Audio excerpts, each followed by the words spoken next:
Big boss కి సంబంధించి చాలా మంది అడుగుతున్నటువంటి క్వశ్చన్ ఏంటంటే ఫస్ట్ క్వశ్చన్ బిగ్ బాస్ లోకి ఎట్లా వెళ్ళాలి. రెండో క్వశ్చన్ ఏంటంటే బిగ్ బాస్ లోకి వెళ్ళడానికి మనం ఏదైనా డబ్బులు కడితే వెళ్ళొచ్చా. అంటే చాలా మంది ఏమనుకుంటారంటే ఒక లంచం లాగా ఏదన్నా బ్యాక్ డోర్ ఉద్యోగాల్లాగా బ్యాక్ డోర్ లో ఏమన్నా వెళ్ళొచ్చా. First of all back door సంగతి చెప్తాను నేను. First of all Bigg Boss అనేటువంటి కార్యక్రమాన్ని మనం జాగ్రత్తగా అర్థం చేసుకుంటే వాళ్ళకి కావాల్సింది కాంట్రవర్సీ. బేసిక్ గా జనాలు అందులో ఉంచి వచ్చినటువంటి ఎవరైతే కంటెస్టెంట్స్ ఉంటారో ఒక రోజు కాకపోయినా ఇంకో రోజైనా వాళ్ళు ఒక పిచ్చి నా కొడుకుల్లా కొట్టుకుంటే అది జనం చూస్తారు కాబట్టి వచ్చింది ఈ షో బేసిక్ గా. సో ఆ కొట్టుకునే వ్యక్తి మీరు నేను అయితే మనలాగా ఎవరికి తెలియని వాళ్ళు అయితే పెద్ద వాళ్ళకి ఇదే ఉంది. ఆల్రెడీ వాళ్ళ సీరియల్స్ లోను సినిమాల్లోనూ మన యూట్యూబ్ రీల్స్ లోను ఇన్స్టాగ్రామ్ రీల్స్ లోను ఆల్రెడీ తెలిసిన ఫేసెస్. వాళ్ళ గురించి మనం ట్రోల్స్ లోను సినిమాల్లోను ఇట్లా ఎక్కడో ఒక్కడ మనకు ఆల్రెడీ తెలిసినటువంటి ఫేస్ అయితే ఆ చూసేవాడు కూడా మజా. ఇప్పుడు రోడ్డు మీద ఇద్దరు తెలియని వాళ్ళు కొట్టుకుంటున్నారు అనుకోండి, గొడవ పడుతున్నారు అనుకోండి, ఎంతసేపు చూస్తాం? ఒక గంట అరగంట 2 గంటలు చూస్తాం మ్యాక్స్, తర్వాత ఇంటికి వెళ్ళిపోతాం. కానీ అదే రోడ్డు మీద మనకు తెలిసినటువంటి ఫిగర్, ఒక వెల్ నోన్ పబ్లిక్ ఫిగర్ వ్యక్తులు ఇద్దరు కొట్టుకుంటున్నారు అనుకోండి, అది చాలా పెద్ద ఇష్యూ అవుతుంది. దేశం అంతా చూస్తుంది, రాష్ట్రం అంతా చూస్తుంది 2 రోజులు పోతే, అదే ఒక గంట 2 గంటలు పోతే. సో అట్లాగా మనం ఆల్రెడీ తెలిసినటువంటి ఫేస్ అయి ఉండాలి. మనం అంటే ఆ యాదృచ్ఛికంగా మనం మంచి చేసి ఫేమస్ అయినా, లేకపోతే చెడు చేసి ఫేమస్ అయినా వాళ్ళు వెనకాల స్క్రూటినీ చేసుకుంటారు. వీడు నిజంగా వైరల్ అవ్వటం కోసం, బిగ్ బాస్ కోసం, లేకపోతే ఇంకొక కారణం వల్ల వీడు నిజంగా ఇట్లా వైరల్ అయ్యాడా? లేకపోతే ఈ జెన్యూన్ ఇప్పుడు సీరియల్స్ లో వాళ్ళు అనుకోండి, వాళ్ళ గురించి పెద్ద చూసుకోకర్లా, స్క్రూటినీ అవసరం లేదు. సినిమా వాళ్ళు అనుకోండి, స్క్రూటినీ అక్కర్లా, వాళ్ళు చేసిన సినిమాలే మనకి తార్కాణం. బట్ సోషల్ మీడియాలో ఫేమస్ అయినటువంటి బ్యాచ్లు ఉంటాయి. వీళ్ళని డెఫినెట్లీ వాళ్ళు స్క్రూటినీ చేసుకుంటారు. వెనక వీళ్ళు ఏదన్నా ప్లాన్ చేశారా, బిగ్ బాస్ టార్గెట్ గా లాస్ట్ 1 year గా ఫేమస్ అవుతుంది, ఇవన్నీ చూసుకుంటారు. చూసుకున్న తర్వాత వాళ్ళు ఒక లిస్ట్ ప్రిపేర్ చేసుకుంటారు. ఇప్పుడు సెలక్షన్ టీమ్స్ ఉంటాయి, 4 సెలక్షన్ టీమ్స్ ఉంటాయి. ఒక్కొక్క టీంలో నలుగురు ఉంటారు. ఆ నలుగురు దగ్గర కూడా ఒక్కొక్క టీంకి 15 లిస్ట్ ఆఫ్ ఆస్పిరెంట్స్ లిస్ట్ ఇస్తారు. ఈ లిస్ట్ ఉన్నటువంటి వాళ్ళ మీద ఫస్ట్ వాళ్ళు స్క్రూటినీ చేసుకుంటారు, వాళ్ళతో ఏం మాట్లాడరు. బ్యాక్గ్రౌండ్ లో వీళ్ళు నిజంగా జెన్యున్ కాదు ఇవన్నీ కూడా చెక్ చేసుకుంటారు. చేసుకున్న తర్వాత వాళ్ళని అప్రోచ్ అవుతారు. అప్రోచ్ అయిన తర్వాత ఒక్కొక్కళ్ళకి ఇంటర్వ్యూ, అసలు ఏంటి మీ బ్యాక్గ్రౌండ్, ఏంటి మీ మెంటాలిటీ, ఇవన్నీ తెలుసుకోవాలి కదా. ఎందుకంటే లోపలికి వచ్చిన తర్వాత సైలెంట్ గా అట్లా ఉండేటువంటి వ్యక్తి అనుకున్నాడు, కంప్లీట్ ఇంట్రోవర్ట్ అనుకోండి, ఆ అమ్మాయో అబ్బాయో, వాళ్ళ వల్ల ఏం ఉపయోగం వాళ్ళకి? అల్టిమేట్ గా షో కాన్సెప్ట్ ఏంటంటే లోపలికి వచ్చినప్పుడు పిచ్చి నా కొడుకులో గొడవ పడుతూ ఉంటే అది జనం చూస్తే టీఆర్పీ రావాలి, టీఆర్పీ నుంచి యాడ్లు వస్తే డబ్బులు వస్తాయి. ఈ రీజన్ తో చేస్తున్నారు తప్ప సంఘ సంస్కర్తలేం కాదు కదా వాళ్ళు చేసేవాళ్ళు. సో దానికోసం వాళ్ళ మెంటాలిటీస్ ఏంటి, అవి ఏంటి, ఇవేంటి అనేసి వాళ్ళ ఫ్యామిలీ బ్యాక్గ్రౌండ్ అంటే ఇంట్రెస్ట్ చూపించిన వాళ్ళని ఇంటర్వ్యూ చేయటం, వాళ్ళ ఫ్యామిలీస్ లో వాళ్ళ కొలీగ్స్ లో క్వశ్చన్స్ వేయటం, కనుక్కోవటం ఎట్లాంటి వాడు, ఈ అమ్మాయి ఎట్లా బిహేవ్ చేస్తుంటది ఇట్లా ఇష్యూస్ వచ్చినప్పుడు.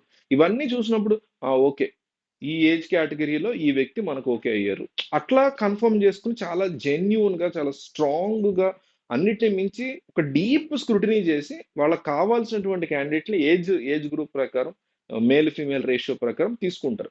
దీనికి ఫీజు ఏమన్నా కట్టాలా? లేదు, ఒక రూపాయి కూడా వీళ్ళు కట్టక్కర్లా, జెన్యున్ గా తీసుకున్నవాళ్ళు. కానీ చాలా మంది ఏమనుకుంటున్నారంటే ఒక 30 లక్షలు ఎంతో ఇస్తే మనల్ని కూడా తీసుకుంటారేమో అని అనుకుంటారు. కంప్లీట్ రాంగ్ అది. వాళ్ళు మన 30 లక్షల కోసమో దీనికోసం పెట్టల, కోటాను కోట్లు సంపాదించడానికి యాడ్లు తీసుకోవడం కోసం వాళ్ళు బిగ్ బాస్ షో అనేది పెడతారు. హిందీ వాళ్ళని, తెలుగు వాళ్ళని, తమిళ అయినా, కన్నడ అయినా, ఎవరైనా. సో ఇంత కష్టపడుతూ ఇంత చేస్తున్నటువంటి వాళ్ళు మన 30 లక్షల కోసం కక్కుర్తి పడేటువంటి టీంను పెట్టుకుంటే రేపొద్దున వాళ్ళకే దెబ్బ అవుతుంది. ఎక్కడన్నా చిన్న చితక ఈ టీంలో తెలిసిన వాళ్ళు ఉంటే ఫేవర్స్ జరగచ్చేమో తప్ప డబ్బులు ఇచ్చి వెళ్ళేంత సీన్ ఉండదు. గతంలో ఒక అమ్మాయి ఇట్లాగే అలిగేషన్ చేసింది, నేను చాలా డబ్బులు ఇచ్చాను, మరి నన్ను మోసం చేశారు బిగ్ బాస్ టీం అని. కట్ చేస్తే అంటే మొత్తం పోలీస్ ఇన్వెస్టిగేషన్ ఇవన్నీ చేసిన తర్వాత కట్ చేసి చూస్తే ఆ అమ్మాయికి ఆ రకమైన డబ్బులు తీసుకున్న వ్యక్తే కంప్లీట్ ఫ్రాడ్, బిగ్ బాస్ ఇందుకు సంబంధం లేదు. బయట మీలాంటి నాలంటాడు ఎవడో ఫోన్ చేసి ఇట్లా మేము బిగ్ బాస్ నుంచి అమ్మ, నువ్వు ఒక సెలబ్రిటీ కదా, ఇన్స్టాగ్రామ్ లో ఇట్లా ఇస్తాము మీకు ఆఫర్ అది ఇది అనేసరికి ఆ అమ్మాయి నమ్మి ఒక కైండ్ ఆఫ్ ఎన్వైరన్మెంట్ వాళ్ళు క్రియేట్ చేసి అన్నపూర్ణ స్టూడియోస్ లాంటి ఒక సెపరేట్ ప్లేస్, అంతా అన్నపూర్ణ స్టూడియోస్ లో జరుగుతుంది. సో ఇట్లాంటి ఒక ప్లేస్ ని వాళ్ళు క్రియేట్ చేసి అక్కడికి అమ్మాయిని పిలిచి ఇంటర్వ్యూ చేసి అది ఇది లాస్ట్ కి మీరు సెలెక్ట్ అయ్యారు బట్ మాకు మంత్లీ ఎంత కావాల్సి వస్తుంది మరి మీరు ఇవ్వాలి కాబట్టి అంటే లంచం టైప్ లో అమ్మాయి ఇచ్చింది 8 లక్షలు. సో మొత్తానికి ఆ కేసు కూడా ఏదో ఇష్యూ నడుస్తుంది, ఇంకా నడుస్తూనే ఉంది లాస్ట్ బిగ్ బాస్ నుంచి ఇప్పటి వరకు. మన దేశంలో కేసులు నడుస్తూనే ఉంటాయి, ఎక్కువ మనుషులు వాకింగ్ చేయరు మన దేశంలో, కేసులు వాకింగ్ చేస్తారు. అయితే ఇట్లాగా ఇప్పుడు ఇంకొకటి ఏంటంటే డబ్బులు ఇచ్చి లోపలికి వెళ్ళాం అనుకోండి, 1 వీక్ లో ఎలిమినేట్ అయిపోయే ఛాన్సెస్ ఎక్కువ ఉంటాయి. తెలియని ఫేస్, ఇప్పుడు డబ్బులు ఎవడిస్తాడు, తెలియని వాళ్ళు ఇస్తారు. మనం ఎవడో తెలియనోళ్ళు ఇస్తాం. మీరో నేనో ఇచ్చి డబ్బులు కట్టి వెళ్తాం. మీరో నేనో ఎవడికి తెలీదు కాబట్టి 1 వీక్‌లో ఫస్ట్ మనల్ని ఎలిమినేట్ చేసే ఛాన్సెస్, అవకాశం ఓటర్స్‌కి ఎక్కువుంటది. నామినేషన్స్ కూడా అవకాశం ఎక్కువుంటది. ఇతను ఎవరో కొత్తగా వచ్చాడు తెలీదు కాబట్టి జనం గూడా ఇది ఇతను పెద్దగా పట్టించుకోరనుకుని, ఇతను పెద్దగా ఆడలేడేమో అనుకుని ఇతన్నో ఈమెనో నామినేట్ చేస్తున్నామని మనల్ని నామినేట్ చేస్తారు. జనం గూడా కరెక్ట్ రీజన్ గానే చేసాడు. ఎవడో తెలీదు ఎందుకొచ్చాడు అసలు లోపలికి అని ఓటేస్తారు బయటకొచ్చేస్తారు. 1 వీక్ కోసం అంత రిస్క్ తీసుకునే పరిస్థితి ఉండదు. సో, ఇవన్నీ కూడా చాలా మంది అడుగుతున్న బట్టి చేయడం ఈ వీడియో. బిగ్ బాస్‌లోకి ఎట్లా ఎళ్ళాలి? ప్రాసెస్ ఏంటి? ప్రాసెస్ అంటూ ఏముండదు. వాళ్ళంతట వాళ్ళే మనం ఒకవేళ ఫేమస్ అయితే, మన చుట్టూ ఒక బజ్ ఏమన్నా ఉంటే వాళ్ళే మనల్ని అప్రోచ్ అవుతారు. అప్రోచ్ అయిన తర్వాత మనం మిగతా వ్యవహారాలన్నీ గూడా ఇంటర్వ్యూ ఏంటి? బ్యాక్‌గ్రౌండ్ ఏంటి? ఇవన్నీ చూసుకున్న తర్వాత వాళ్ళు జెన్యూనిటీ బానే ఉంది. ఏజ్ గ్రూప్‌లో మనకు లిస్ట్‌లో పర్ఫెక్ట్‌గా ఉన్నారు ఈ వ్యక్తి అనుకున్నప్పుడు మనల్ని సెలెక్ట్ చేసుకొని లోపల పడేస్తారు. తీసుకెళ్ళి మనం ఇంట్రెస్ట్ ఉంటే ఎళ్ళొచ్చు.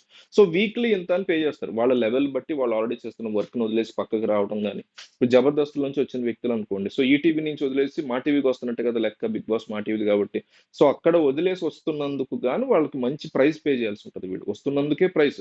మళ్ళీ దాంతో పాటు వీక్లీ ఈ హౌస్‌లో ఉంటున్నందుకు ప్రైస్. మళ్ళీ రేపొద్దున మా టీవీలో వాళ్ళకి సెపరేట్‌గా మా టీవీ ప్రోగ్రామ్స్‌లో వాళ్ళు పార్టిసిపేట్ చేయడం. ఇట్లా రకరకాల ప్లాన్స్, డీల్స్ ఇవన్నీ గూడా ఉంటాయి. బట్ ఇంత ఫీస్ కట్టాలని ఉండదు. మనలాంటి వాళ్ళని ఈ ఈ కైండ్ ఆఫ్ షోస్‌లోకి తీసుకోరు. ఈ విషయం చాలా క్లియర్‌గా తెలుసుకోవాలి. కామనర్స్‌ని ఆపేశారు. చాలా కాలం అయింది. కన్నడలో తీసుకున్నప్పుడు ఇష్యూస్ అయినాయి.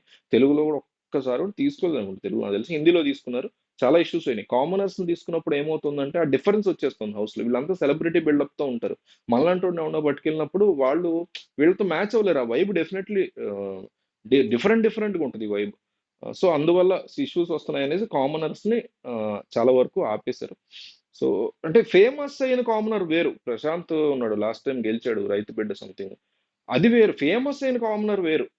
అసలు ఎవరికీ తెలియనటువంటి కామనర్స్ అసలు కలవలేకపోతున్నారు వీళ్ళతో. అందువల్ల వీళ్ళనైతే ఆపేసారు. మనలాంటి వాళ్ళని తీసుకొని ఆ కైండ్ ఆఫ్ ఆలోచన పక్కన పెట్టి హ్యాపీగా షో ఇష్టమైతే చూసి ఎంజాయ్ చేయండి. లేదంటే తిట్టుకోండి షోని.